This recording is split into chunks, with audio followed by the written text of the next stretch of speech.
तू एक दिन भी जी, तू एक दिन भी जी, ताज बनकर जी, अटल विश्वास बनकर जी, अमर गुणगान बनकर जी। ये शब्द उन क्रांतिकारियों के लिए हैं जिन्होंने हंसते हंसते इस देश में और इस देश के लिए अपने प्राणों को कुर्बान कर दिया। मदन लाल धिंगड़ा एक निडर, एक साहसी, एक निर्भीक ऐसा बालक था जिसने अपनी पढ़ाई करते ही अपना घर छोड़ दिया। माँ बाप ने लाख समझाया। आप एक सिचुएशन देखो, जिसका फादर सिविल सर्जन हो, जिसके 8 और भाई बहन हों, जिसका एक भाई बहुत पहुंचा हुआ बैरिस्टर हो, एक भाई जींद की स्टेट में प्राइम मिनिस्टर के पद पर हो, ऐसे घर से एक बच्चा अपनी शिक्षा की पढ़ाई करके निकलता है और माँ बाप के पैसों पर नहीं पलता, स्वयं से कुछ करना चाहता है।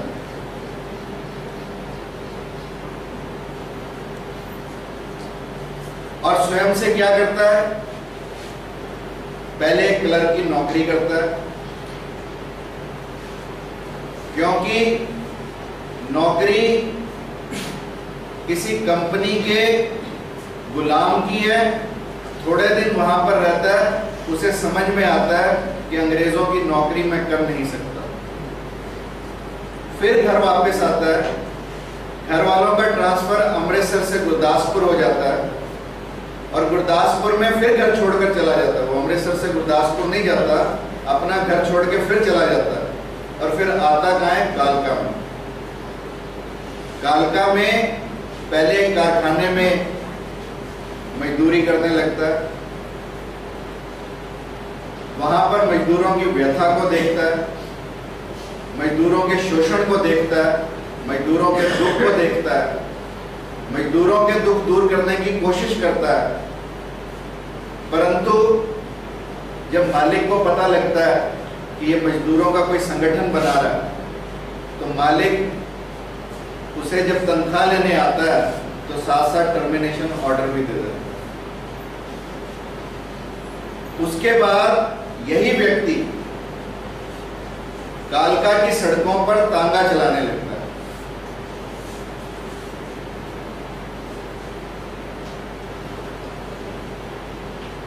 और फिर घर वाले बुलाकर घर वापस ले जाते हैं। फिर घर जाता है और घर से भागकर फिर बॉम्बे चला जाता है। फिर एक जहाज में नौकरी कर लेता है, उस जहाज से लंदन चला जाता है।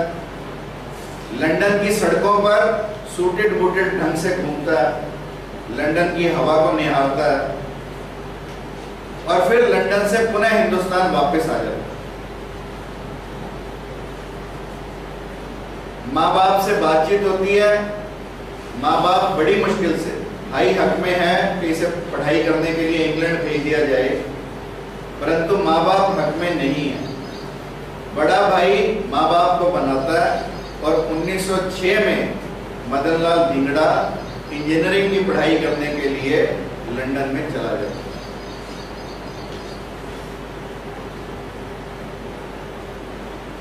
अब पीरियड केवल 3 साल का। 1906 में लंदन पहुंचता है। 1907 में भारत की पहले स्वतंत्रता संग्राम 1857 के 50 वर्ष पूरे हुए और 1907 में जब ये लोग भारत के स्वाधीनता संग्राम की 50वीं वर्षगांठ मना रहे होते हैं, तो उस समय ये बच्चा वीर सावरकर के भाषण को सुनता, और उस भाषण को सुनने के बाद इस बच्चे के अंदर क्रांति घटित होती, उसको पता लगते हैं अपने देश के हालात। वही बच्चा जो इंजीनियरिंग की पढ़ाई करने इंग्लैंड में जाता है, ऐशो आराम की पढ़ाई करने इंग्लैंड में जाता है, अचानक से जब उसे भारतीयों की गुलामी के बारे में पता लगता है, भारतीयों की दशा के बारे में लगता है, इंग्लैंड में रेस्टोरेंट के बाहर लिखा है Indians and dogs are not allowed, रेलगाड़ी में चढ़ने लगता है तो टिकट है फर्स्ट क्लास का, परंतु उसे फर्स्ट क्लास में बैठने नहीं दिया जाता क्योंकि इंडियंस आर नॉट अलाउड। और उसके बाद जब वीर सावरकर उसे इस सब शोषण के प्रति सचेत करते, तो उसके अंदर भारत मां को आजाद कराने की लोग जलने लगे। तब सफर शुरू होता है क्रांतिकारी मदनलाल धिंगड़ा, और तब उसे पता लगता है कि भारतीयों की दशा ऐसी करने के लिए कर्जन वायली, जो भारतीय मामलों के सेक्रेटरी का निजी सचिव है, वो इसके लिए उत्तरदायी है।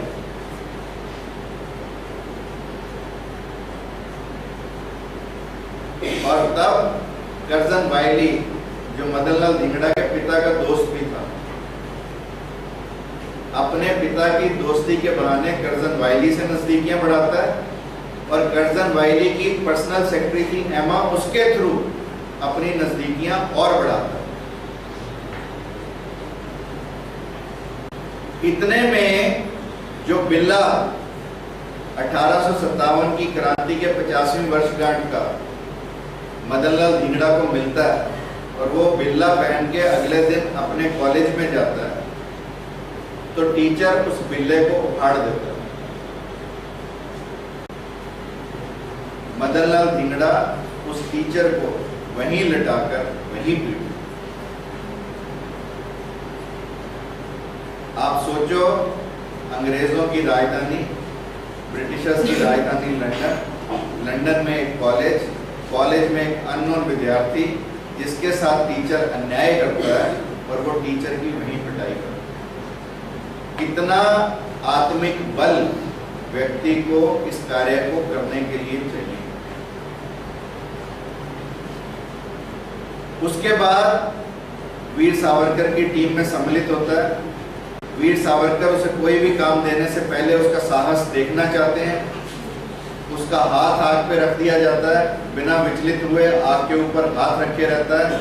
फिर जैसे वो मेज पर हाथ रख के बैठा है, एक कील उसके हाथ में ठोक दी जाती है, और देखा जाता है कि ये व्यक्ति कितनी सहनशीलता रखता है, कितनी दर्द को सहने की क्षमता इस व्यक्ति के अंदर है। ये उसका टेस्ट किया,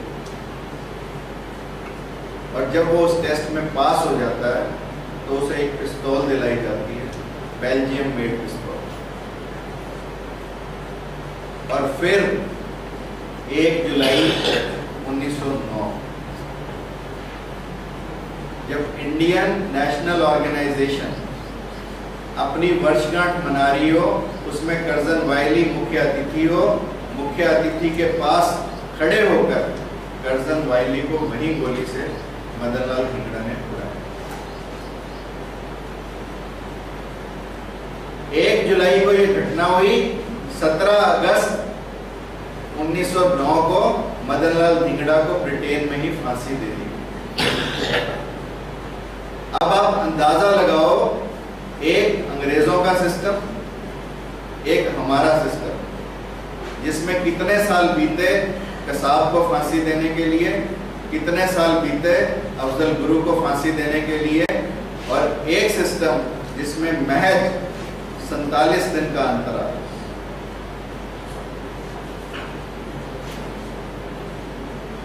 और जब वीर सावरकर मदनलाल धिंगड़ा से मिलने जेल में गए, तो उससे पूछा कि जेल में किसी चीज की आवश्यकता हो, तो मदनलाल धिंगड़ा ने कहा कि एक आईना भिजवा दे। मालूम किस लिए आईना भिजवा देना?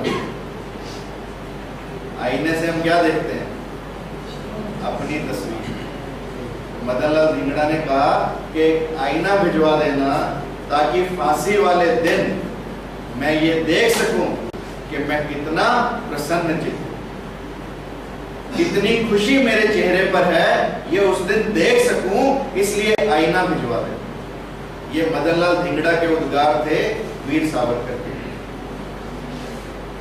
और मदनलाल धिंगड़ा का जब ट्रायल चला तो वो एक पत्र लिखकर अपनी जेब में ले गया और उस पत्र को पुलिस ने कभी पब्लिसाइज नहीं होने दिया, कभी पब्लिक में आने नहीं दिया, परंतु उसकी एक प्रति सावरकर के पास थी और उस प्रति को सावरकर ने, जो अभी आपने नाम सुने, श्यामजी वर्मा और ज्ञानचंद जी, इनके माध्यम से रूस में, जर्मनी में, इटली में, अमेरिका में इस पर्चे को, और उस पर्चे पे लिखा क्या था? उस पर्चे पे ये लिखा था कि मैंने 1857 के बाद स्वाधीनता संग्राम की शुरुआत कर दी।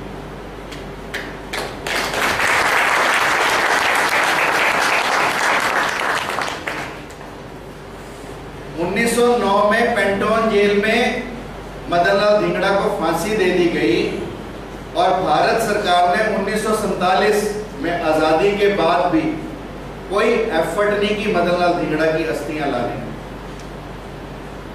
इट वॉज ओनली इन 1976, 1976 में मदनलाल धिंगड़ा की अस्थियां हिंदुस्तान में लाई गई और जिसे रिसीव करने के लिए भारत की प्रधानमंत्री उस समय की इंदिरा गांधी, भारत के राष्ट्रपति उस समय के फखरुद्दीन अली अहमद और साथ में देवकांत बरुआ जो कांग्रेस के अध्यक्ष थे, ये तीनों लोग अस्थियां रिसीव करने गए और फिर उसके बाद पूरा हरियाणा, पंजाब होते हुए मदनलाल धिंगड़ा की अस्थियां फाइनली हरिद्वार में बरवा कर,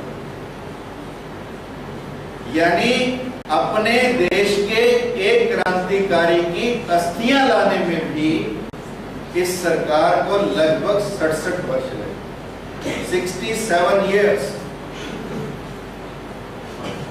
और उस क्रांतिकारी के लिए, क्योंकि 1857 में जो हमारा पहला स्वाधीनता संग्राम था वो किसी कारणवश असफल रहा, परंतु उसकी लौ को जलाया किसने दोबारा से? उसकी लौ को जलाया 1897 में चापेकर बंधुओं ने, जिन्होंने एक कर्नल रैंड था पुणे में, उसकी हत्या की। पहली हत्या कर्नल रैंड की चापेकर बंधुओं ने। 1905 में बंगाल का विभाजन हुआ, उसके बाद 1907 में खुदीराम बोस को फांसी पर लटकाया गया और 1909 में मदनलाल धिंगड़ा। 1857 के बाद ये तीन मेजर इवेंट्स हुए जिन्होंने मदनलाल धिंगड़ा जैसे इंजीनियरिंग के बालक को प्रेरित किया अपने मातृभूमि को आजाद कराने। इस सभागार में बैठे कितने बच्चे इस प्रेजेंटेशन से पहले मदनलाल धिंगड़ा के बारे में जानते? वेरी गुड, ओनली वन है। No, this is the irony of our education system, that कोई भी देश, यदि हम उस देश की महान विभूतियों का, उस देश के युग पुरुषों का, अपने देश के क्रांतिकारियों का, अपने देश के संतों का जानकारी नहीं रखेंगे तो हम उन्नति नहीं कर सकते। आज हो सकता है मेरी बात आपको बुरी लगे या अच्छी ना लगे, परंतु मैं इस विश्वास के साथ कह सकता हूं कि जिस देश ने अपने देश की महान विभूतियों को याद नहीं रखा, वो देश दुनिया के मानचित्र से मिट गया। और भारत ने अब तक याद रखा था। हम कहते हैं ना, यूनान, मिस्र और रोमा सब मिट गए, जहां से कुछ बात है कि हस्ती मिटती नहीं हमारी।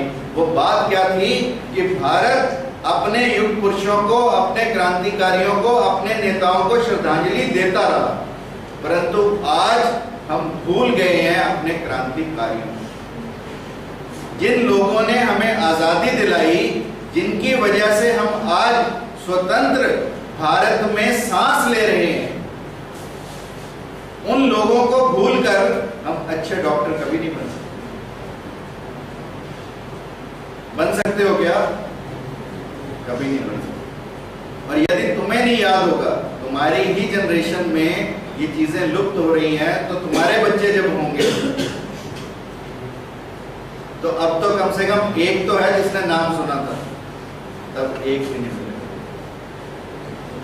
इसलिए आज के इस पुनीत अवसर पर, आज के इस पावन दिवस पर, जिस दिन अंग्रेजों के क्रूर हाथों हमारे देश के एक महान सपूत को फांसी दे दी गई, उस दिन, उस पावन दिन को नमन करता हुआ मदन लाल धिंगड़ा के चरणों में अपनी श्रद्धांजलि अर्पित करता हूं और आप सबसे एक आशा रखता हूं कि आप आने वाले दिनों में अपने इन क्रांतिकारियों का इतिहास पढ़ेंगे, आप अपने स्वतंत्रता संग्राम को पढ़ेंगे, आप अपने देश के बारे में कुछ जानेंगे, क्योंकि पढ़ाई के साथ साथ कुछ समय देश के लिए देना भी अत्यंत आवश्यक है। आज का भारत युवा Bharat, India lives in its youth and India is the most young country in the world. 60% of our population is less than 40 years of age. So everything is in your hands. It is for you to make the future of India. And if you are to make the future of India, you must not remember the past. You must not forget the past. If you will forget the past, your future is going to be doomed. And if you will continue to remember the past, your future is going to be bright and brilliant. Thank you very much.